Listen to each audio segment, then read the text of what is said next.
Europe 1, bonjour. Jusqu'à 7h, Alexandre Lemaire, Omblin Roche. Il est 6h41. un seuil historique vient d'être franchi sur le marché de l'automobile, signe de la transition énergétique, écologique. Pour la première fois, les voitures électriques dépassent 20% des ventes en Europe. Et pour en parler, Alexandre Lemaire, vous recevez ce matin sur Europe 1 Alexandre Marian, directeur associé en charge de l'automobile au cabinet d'analyse Alix Partners. Bonjour Alexandre Marian. Bonjour. Le marché de la voiture électrique a effectivement dépassé 20% des ventes de véhicules neufs au mois d'août en Europe. Ça y est, cette fois l'heure du décollage arrive. Alors l'heure du décollage, ça fait un petit moment qu'il est là, mais on voit que les volumes commencent à prendre leur envol. Et surtout, les prix sont en train de baisser pour permettre à l'ensemble des consommateurs d'accéder à ce nouveau système de propulsion. Les prix, bien évidemment, c'était le frein principal. Ça le reste peut-être en partie à tous nos éditeurs qui veulent maintenant se tourner vers l'électrique, ou en tout cas qui y songent et qui se posent la question. Ça coûte combien en moyenne aujourd'hui une voiture électrique alors, si l'on enlève tout compris, bonus écologique, prime à la conversion. Alors, on est en moyenne sur un ordre de grandeur de 30 000 euros pour un véhicule électrique, mais la moyenne, c'est assez peu parlant, puisque finalement, si vous regardez les deux véhicules les plus vendus, on est aux deux extrêmes de l'échiquier. La Tesla Model Y, on est plutôt sur un ordre de grandeur de 45-50 000 euros. Donc là, c'est très premium. Ouais. C'est très premium. Et la deuxième véhicule le plus vendu, c'est le Dacia Spring, où on est, tout compris, on va dire, autour de 16 à 20 000 euros. Donc 16 000 euros, c'est bonus déduit. Bonus déduit, tout à fait. 20 000 et quelques euros sans le bonus écologique. Alors, même avec les options, je voulais dire. Mais c'est Oui. vrai que le prix de base d'une Dacia Spring, le moins cher hors bonus, c'est 20 800 euros. Bon, la donne est en train de changer puisque Citroën a dévoilé hier à son tour un nouveau modèle électrique, la IC3, moins de 25 000 euros là aussi.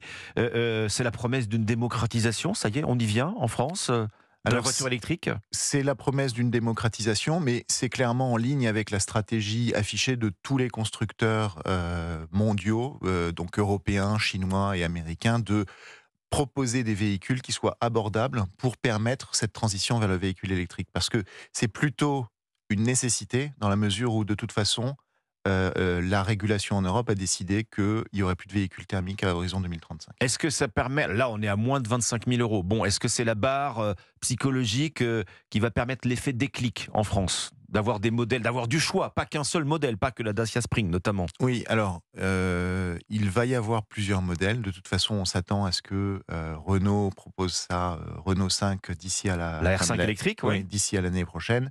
Il y aura également la ID2 de Volkswagen, et puis on a également un certain nombre de véhicules de modèles chinois qui sont aussi dans les starting blocks pour permettre de proposer tous ces modèles-là et donc permettre cette démocratisation. Ça veut dire une guerre des prix qui va s'installer. Ça, c'est bon pour le consommateur, pour qui veut passer à la voiture électrique. Alors ça veut dire qu'il va y avoir en effet une certaine compétition prix qui va être très importante, et il va y avoir aussi une certaine compétition sur le contenu des modèles. En fait, ce qu'on voit, et ce qu'on a vu avec la IC3, c'est que les modèles, pour être plus compétitifs, ils ont besoin d'enlever ou de changer le contenu des véhicules, de se focaliser plus sur le design et le contenu technologique, parce qu'aujourd'hui, finalement, ce qui intéresse les consommateurs, c'est le fait d'avoir des écrans avec des smartphones, et finalement un petit peu moins sur tous les éléments de tenue de route, de conduite précis, qui était le succès de l'industrie automobile auparavant. Ça veut dire en clair, Alexandre Marian, qu'on rogne sur les équipements. La liste des options va s'allonger.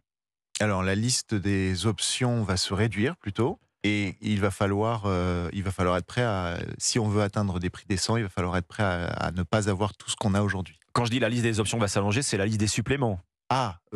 Oui, mais à mon avis, Les jusqu'à un équipements de certain base point. seront moins nombreux. Alors les équipements de base seront moins nombreux, mais après je pense qu'il va y avoir aussi des choix de ne pas mettre tous les équipements de manière générale sur toutes les voitures. Est-ce que le fait d'entrer dans une production de masse également permet des économies d'échelle et favorise des baisses de tarifs au-delà des équipements ? Absolument, c'est vraiment l'un des points fondamentaux, et c'est particulièrement vrai pour la production de batteries. Faut savoir que dans un véhicule électrique, la batterie, ça représente environ 40% du coût. Ouais, c'est entre un tiers et même plus de la moitié pour certains modèles. C'est ça. Entre un tiers et plus de la moitié selon le contenu du véhicule, tout à fait. Et par conséquent, c'est le contenu de la batterie qui fait une grande partie du prix. Et évidemment, alors qu'on est en train d'installer des gigafactories partout en Europe, Particulièrement dans les Hauts-de-France. particulièrement dans les Hauts-de-France. Si on arrive à avoir des véhicules qui utilisent ces batteries à de forts volumes, alors le prix et le coût des batteries va être en mesure de baisser. C'est ça la clé. Mais c'est ça la clé, exactement. Vu le poids des batteries, enfin, dans tous les sens du terme, hein, dans la part du tarif final de la voiture électrique, c'est ça qui nous permettra d'être, oui ou non, compétitifs avec la Chine. Tout à fait. Tout à fait. En Europe, en France. En Europe, en France. Et le succès commercial alors c'est toujours un sujet d'œuf ou de la poule, mais le succès commercial des véhicules électriques fabriqués avec des batteries françaises définira ou non si les batteries françaises seront compétitives. Alexandre Marion, les critères d'attribution du bonus écologique vont changer l'année prochaine. Hein. On va prendre en compte désormais non plus seulement les émissions ou non de gaz à effet de serre de la voiture, mais l'empreinte carbone liée à sa fabrication. Ça veut dire de fait qu'un grand nombre de voitures électriques chinoises ne seront plus éligibles au bonus écologique, puisqu'on va prendre en compte aussi le coût du transport depuis le lieu de production jusqu'au lieu de vente de la voiture. Tout à fait. Alors, si on y réfléchit quand même en prenant un peu de recul, ce qui est très important, c'est de se dire l'objectif de l'électrification, l'objectif de la régulation européenne, c'est quand même de réduire l'empreinte carbone. C'est ça l'enjeu majeur. Après, il faut trouver les moyens d'y parvenir. On a choisi de dire il faut transitionner vers le véhicule électrique. C'est logique, dans cette transition, de prendre l'ensemble de l'empreinte carbone et de se dire vraiment faisons-le de manière pragmatique et surtout qui correspond vraiment aux besoins de l'environnement. C'est une mesure donc destinée indirectement à limiter effectivement les importations de véhicules chinois en France. Il y a une liste qui va être publiée, je crois, des modèles éligibles au bonus écologique et qui devrait être publiée à la mi-décembre. Merci Alexandre Marion, directeur associé en charge de l'automobile au cabinet d'analyse AlixPartners. Merci à vous. Merci, au revoir.